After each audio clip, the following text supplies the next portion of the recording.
My parents gave my son a $10 gas station gift card while my nephew unwrapped a PS5, a new iPad, and an envelope full of cash. "We reward effort," Dad announced.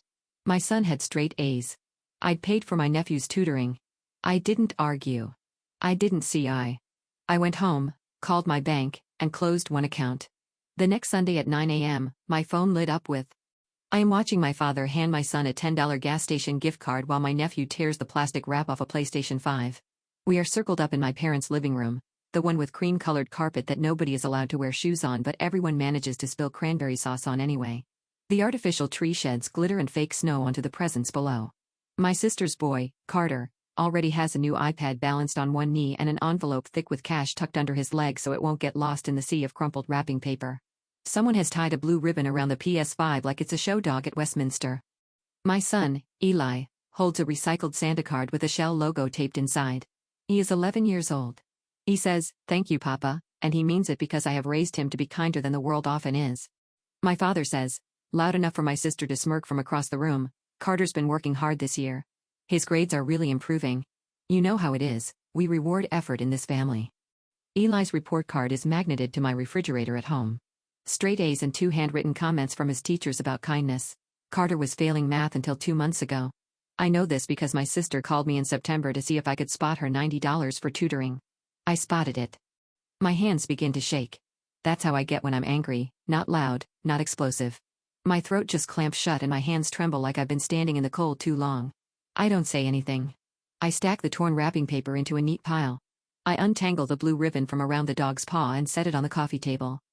Eli slides the card into his pocket and leans against me, shoulder to shoulder, the way he does when he senses I need steadying. His hair smells like the peppermint shampoo he picked out at the drugstore because he likes how it tingles. I press my palm to the back of his head and breathe. My mother fusses with the trash bag and tells me I should write something happy about the family in my column, like holidays still sell papers. My father makes another joke nobody laughs at. The television plays a loop of a crackling fireplace because they don't like real smoke. The room buzzes with conversation I am no longer part of. The blue ribbon curls on the floor like a question mark. I don't argue. I don't beg. I watch Eli watch them, and I know this is the last time my kid will sit on this carpet and wait his turn to be compared to somebody else's child in front of everyone. I am Naomi. I am 36 years old. I live in Chicago, near Albany Park, in a narrow brick 3-flat where I rent the bottom unit. I work the city desk at a newspaper. My byline runs under stories about budget hearings and potholes that swallow tires whole. I like numbers. I like receipts. I like the part where things add up.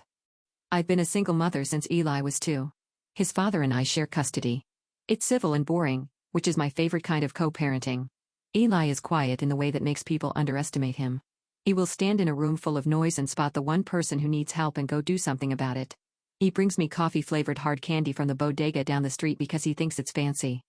My family has always treated me as the one who has it together, the one who doesn't need anything because she somehow has everything figured out. When I got promoted from night police beat to City Hall, I set up a separate checking account and named it Family Sundays. I did it to keep my sanity, one account to pay for the endless small things that made my parents and siblings feel held. It started with groceries. I put $200 per week on an Instacart order to my parents' address. Bread, eggs, the coffee my dad insists doesn't give him heartburn even though it does. Then I added utilities because my mom liked the air conditioning a little higher and my dad pretended not to notice the bill. ComEd ran $89 to $120 a month depending on the season. Water was around $34. I put my card on their internet account because Dad's crossword app kept freezing and he blamed the city, not the router. I hosted every Sunday dinner. That wasn't even on the bank account, it was just me being me. I bought a long table from IKEA and 4 extra folding chairs for drop-ins.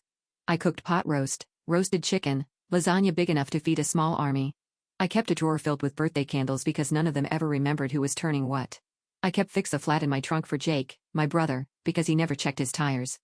I paid for bigger things too. The roof on my parents' garage, $7,500, when my dad swore he'd do it himself and then stared at the sagging shingles for 6 months. My sister's car insurance for 3 months when she got behind. $600. Carter's tutoring, more than once.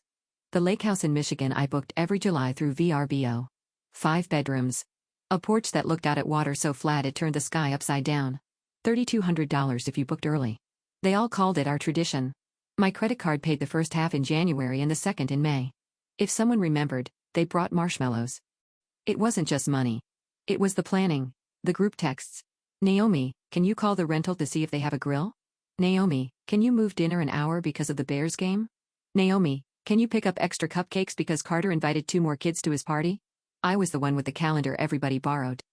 Eli was there for all of it. Helpful and invisible. At his birthday 2 years ago, my mother gave him a sweater that still had my brother's name on the tag in Sharpie. We didn't know what you're into, she said, while Carter unboxed new headphones and shouted into his phone about how cool Grandma was.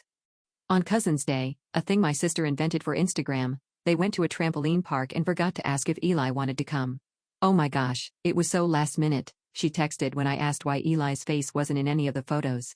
He'd been at my kitchen table drawing everyone as superheroes. He'd made their capes the colors of their favorite candy. The picture got left under a chair, and I found it when I vacuumed the next morning. Some of it was careless. Some of it didn't feel careless. The tone changed the year I said no to my brother. He asked me to co-sign a loan to open a bar with his friend Travis, who once sold fake concert tickets out of the back of his car. The loan officer should have just stamped NOPE across the application in red ink. I said, Jake, I love you, but absolutely not. After that, he started calling me cheap Naomi when he wanted to hurt me and my rich sister when he wanted something. Dad got subtler. I found out he told my aunt that Naomi is doing so well she doesn't notice a little extra.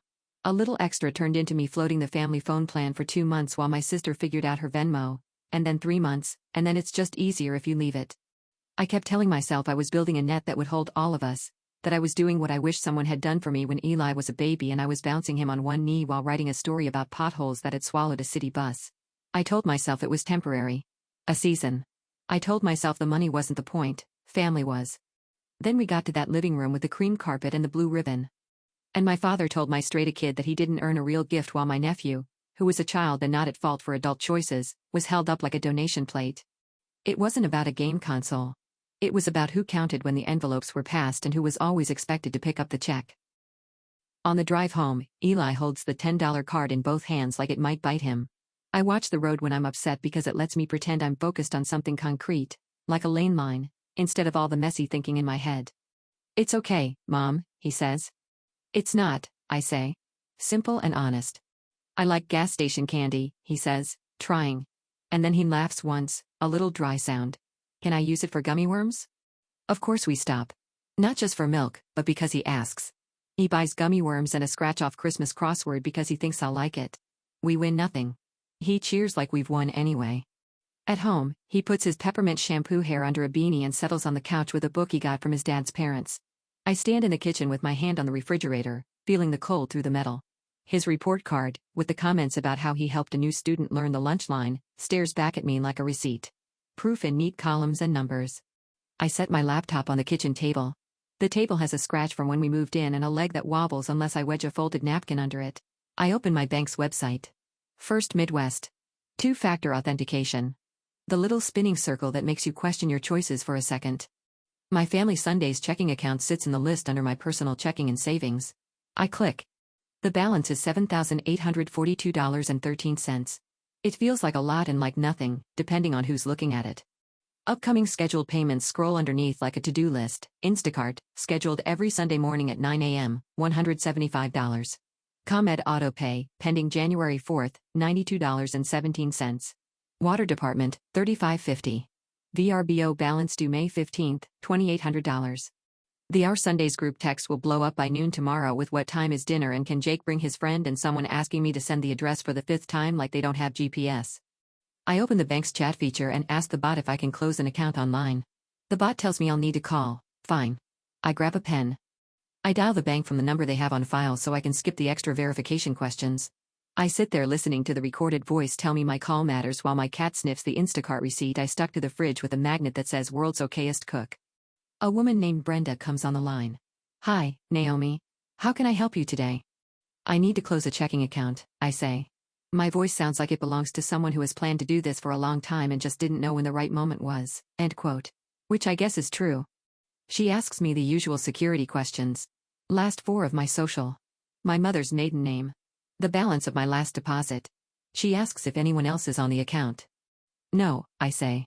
It was always just me. The family just had access in the way that someone learns your habits and spends them. Are there any pending payments? She asks. Yes, I say, because I don't lie to customer service. But I want to close the account today. I understand pending payments will be returned. That's fine. She tries to offer a downgrade. We can keep the account open, and you can pause the autopays. I appreciate it, I say. I'd like to close it. She sounds a little sad for me, in the way that strangers sometimes are when they hear you doing something hard. Okay, Naomi. Where would you like the remaining balance to go? My personal savings. Ending in 448. I watch her type. I watch numbers move. Swipe a bit of power back.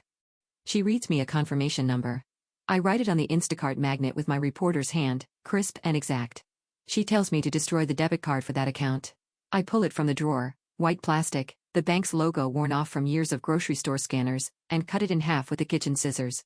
It feels like cutting a ribbon at a grand opening, except it's the opposite. Is there anything else I can help you with? She asks. No. That's it. We don't owe strangers all the stories that led up to us choosing ourselves. I close the laptop. I don't text the family. I don't subtweet. I don't compose a speech in the bathroom mirror. I walk back to the living room and put my arm around Eli. We watch some cooking show where everybody's edges are kind and nobody brings up report cards. At 9:02 the next morning, my phone buzzes. The Our Sundays chat lights up. Mom, what time dinner? Jake, I'm bringing Travis. He's cool now. Sister, Carter wants that mac and cheese you made last time. I type, not hosting this week. 3 dots blink. Then. Mom, are you sick? Me, no. Jake, drama. Sister, is this because Carter got what he deserved? Dad, don't be petty, Naomi. Rewarding effort isn't a crime. I put my phone face down on the counter. I make pancakes with chocolate chips because I know Eli will think it means a party, even if it's just 2 people at a wobbly table. At noon, an email from Instacart arrives, payment failed. At 12:07, Mom texts, groceries aren't going through. Is everything okay with your bank? I turn my ringer off. I cut pancakes into squares. Eli puts gummy worms on top like he's a chef who has lost his mind. I am not mad anymore. I am done. The week after, they try again. Mom calls. I don't know what's happening with the bills. Your father says the electric company is calling. You'll need to put your own card on the account, I say. I keep my voice even. Reporters learn to say hard things like their weather. I close that checking account. Why would you do that? I'm not your backup bank, I say. Not unkind. And I won't fund a family my kid isn't part of. That's ridiculous. Eli knows we love him. He knows what he got. She huffs. This is about a gift. It's not, I say. You know it isn't. She hangs up. The group chat goes dead for 2 days. Then my sister sends a screenshot of a VRBO message. Balance due by May 15th. She writes, did your card change? I don't respond. I have changed my life. Jake calls me vindictive in a text and spells it wrong. He says I'm doing this because some man told me to. He never could say Eli's dad's name without making it sound like a stranger. I laugh alone in my kitchen. Then I set my phone down and fold laundry. Aunt Leela knocks on my door on a Thursday. She lives 8 blocks away and walks everywhere, even in snow. She has a tin of cookies that look like they fought each other in the oven but taste like childhood. She takes off her hat and says, I didn't like that gift. I laugh. Then I cry, fast and quiet. Eli brings her a glass of water like he's 70 years old. She pats the couch cushion beside her. I remember when your mother's sisters used to do that to me, she says. The comparison thing. I stop going. They notice when the pies stop showing up. They always notice the pies. I close the account, I say. Good, she says. Let them buy their own pies. Around this time, I meet someone. Her name is Grace. She works at the coffee shop 2 blocks from my apartment, the one with the exposed brick and the chalkboard menu that changes every week. She has short silver hair that she cuts herself and a laugh that sounds like someone who gave up apologizing for being loud a long time ago. There's a tattoo of a hummingbird on her wrist that she got in 1987 in a tattoo parlor that doesn't exist anymore. I don't notice her at first, not really. I'm too busy being tired, being a mom, being someone who just drew a very expensive line in the sand with her family. But she notices me. She remembers my order after the second visit. Large black coffee, no room for cream. She writes Naomi on the cup even though I never told her my name. Your byline, she says when I ask. I read the paper. The real one, not the app. The one that leaves ink on your fingers. She's 53, divorced. No kids, but she has 3 cats named after jazz musicians, Miles, Coltrane, and a cranky tabby called Thelonious who she swears can predict rain.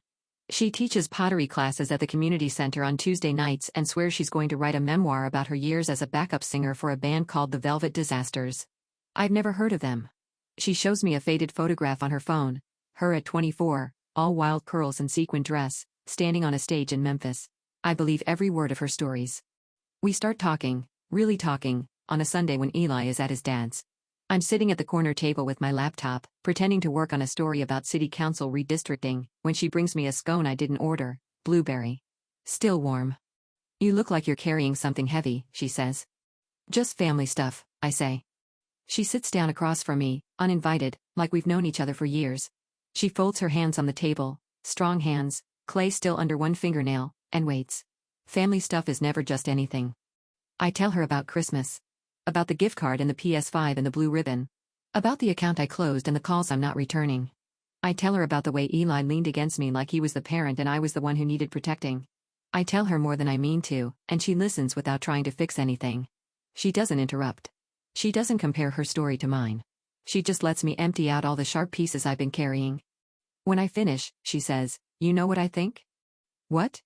"I think you're allowed to build a smaller table. Most people spend their whole lives trying to squeeze into tables that were never built for them. You're just the first person in your family brave enough to get up and leave."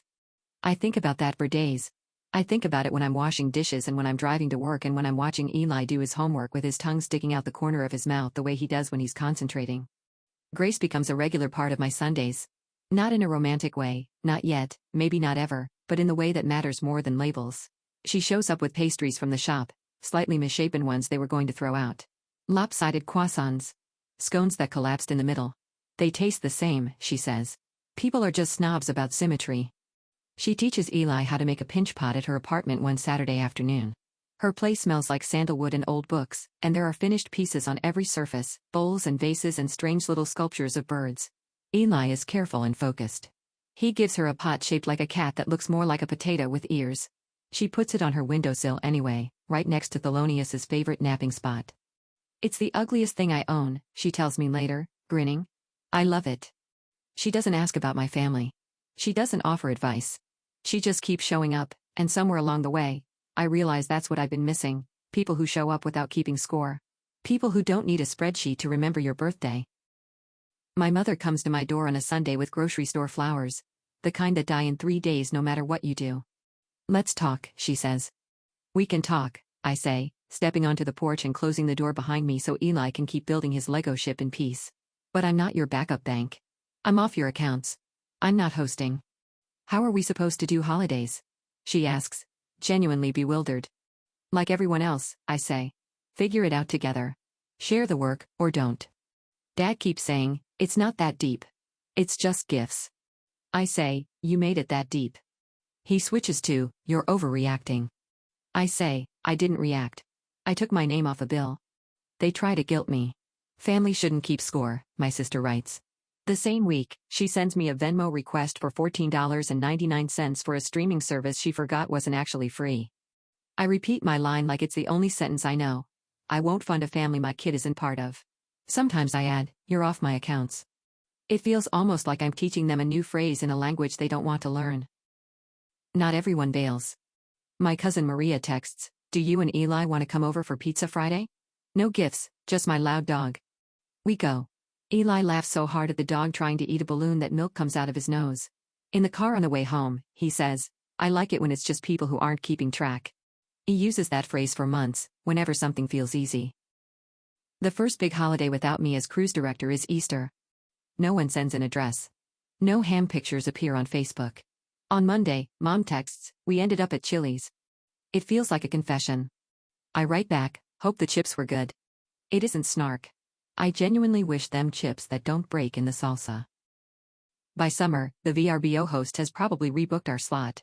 My sister posts a photo of Carter sitting on a lawn chair in a kiddie pool in their backyard with the caption, "Our lake house." It's funny. I double tap the heart. I mean it. I hope that kid gets more backyard summers than performances in living rooms where adults pretend inexpensive things are priceless and children are price tags. Jake keeps pestering. "You broke up the family," he writes in July. I write back, "I turned off a faucet you didn't notice was running." He doesn't respond. Eli and I make tacos on Sundays now. Sometimes Aunt Lella shows up with her misshapen cookies. Sometimes Maria and her loud dog come over. Sometimes Grace brings day-old croissants and stays for hours, telling stories about touring with the band in the 80s while Eli asks questions like he's conducting an interview. Sometimes it's just us, me and Eli, and we set the table with the 2 plates we always use and leave the extra chairs folded against the wall. It isn't quiet because we're lonely. It's quiet because no one is being measured. A year later, I can count the things I've missed: tense group texts, plastic chairs on cream carpet, the exhaustion of being everyone's secretary and no one's priority. I feel nothing but exhale. My parents still call. The calls are shorter. Sometimes my dad starts with, "How's my boy?" And we stick to weather and whether the socks will ever make it interesting. Once, he says out of nowhere, "Did you know your mother's sister always gave your cousins the expensive doll and you got a puzzle?" He laughs like it's a nostalgia story. I don't join in. "I'm not doing puzzles anymore," I say. He goes quiet in a way that sounds like a thought landing. Not hosting is not the same as never opening my door. We have Thanksgiving at my place, Aunt Leela, Maria, Grace, 2 of the cousins who chose our side by showing up with pie and paper plates. I roast a chicken because a turkey feels like a performance. I set 2 empty chairs at the end of the table because I'm sentimental even when I pretend not to be. Grace brings flowers, real ones, from a florist, the kind that cost money and last more than 3 days. She puts them in a mason jar because I don't own a vase. "We're going to fix that," she says. "A woman your age should own a vase." "What's wrong with the mason jar?" "Nothing," she says. "That's the problem. It works too well." Eli makes place cards for everyone on index cards with colored pencils. He gives Aunt Leela one with a pie on it. Maria gets a dog.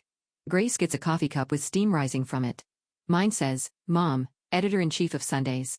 He draws tiny tacos in the corners because that's what we make now. That's our tradition. The food is good. The conversation is easy. Nobody keeps checking their phone. Nobody mentions the people who aren't there, and somehow that makes the room feel full instead of empty. After dinner, Eli shows Grace how to play the card game he invented, something complicated involving colors and numbers and rules that seem to change depending on how much he's winning. She loses spectacularly and with great enthusiasm.